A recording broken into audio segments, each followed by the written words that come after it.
Hello guys and welcome to the new episode of Iris. Today we'll be talking about shutter speed. Many times you might have seen the photos on the internet where a drop of water is captured, or the light trails in the night, or the automobile's light going through out the frame. You might have wondered how those pictures are clicked. Today we'll be discussing about how to click pictures like those. First, in the starting, how to enable the mode in your DSLR camera. There are two ways by which you can control the shutter speed. The very first one being switching the camera dial to the manual mode, and the second on the TV mode. While controlling the manual mode, you will also have to control the iris, that is the aperture, and the ISO to compensate with the shutter. But when you will switch to the TV mode, you can directly control the shutter speed, and the rest camera will do automatically.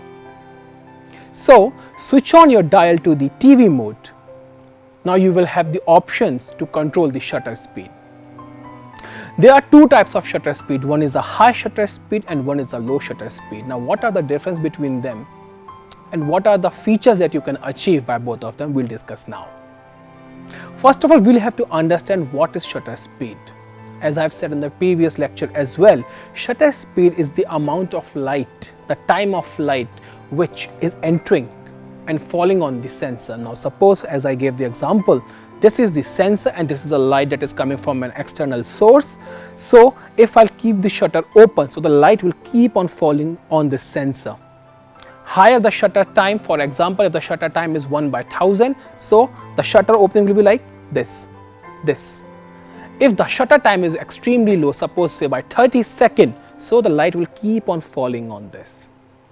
So now what are the feats that you can achieve through controlling the shutter speed? Suppose if you're controlling the shutter speed and you are taking that time to the extreme low level, that is the 30 seconds.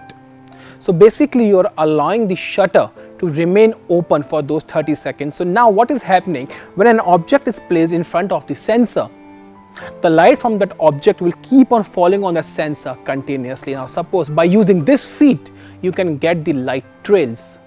Now I'll tell you an interesting experiment to do for the slow shutter speed. Put your camera on a tripod or on any stationary object, because you have to keep in mind, because you are going to keep your camera open for 30 seconds, your camera should be stationary. So it is advised to put your camera on any flat surface which is not going to move, be it a tripod, be it a table, or could be anything. It has to be fixed so that it doesn't move. Even a bit of jerk will result in a blurry image. So what you can do, put your camera on a table, take the shutter speed to 30 seconds. Now I believe all of you might be having a cell phone with a torch. Switch on the torch on that mobile phone. Click on the shutter button from where you click the photo, click on it, and now your camera is open. The shutter is open for 30 seconds. Go in front of the camera, make random figure from the torch. So now you will see after 30 seconds, the shutter will close with a sound, like the closing sound of the shutter will come, and at the time when the shutter will be closed, then you will see that light trails that you have made will be visible on the screen of your camera. Now there are magnitudes of possibility by using this slow shutter speed that you can achieve. We're talking about the high shutter speed now. What you can do with the high shutter speed, you might have seen a water drop coming, water drop falling on the base, a drop single. So now this is a thing that you can achieve with a higher shutter speed. Take the shutter speed to 1/1000, 1/2000, and then click a photo.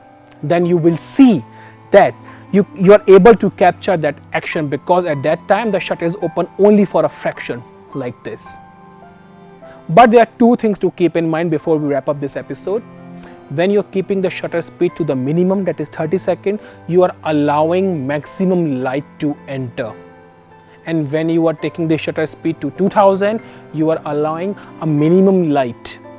So if you are clicking by any chance on the manual mode, keep in mind that you'll have to compensate this. If you're clicking on the TV mode, then the camera will automatically manage those two things. That's it for today. If you have any doubt or any question, any advice that you want to give, any topic you want to cover, do let us know. Thank you.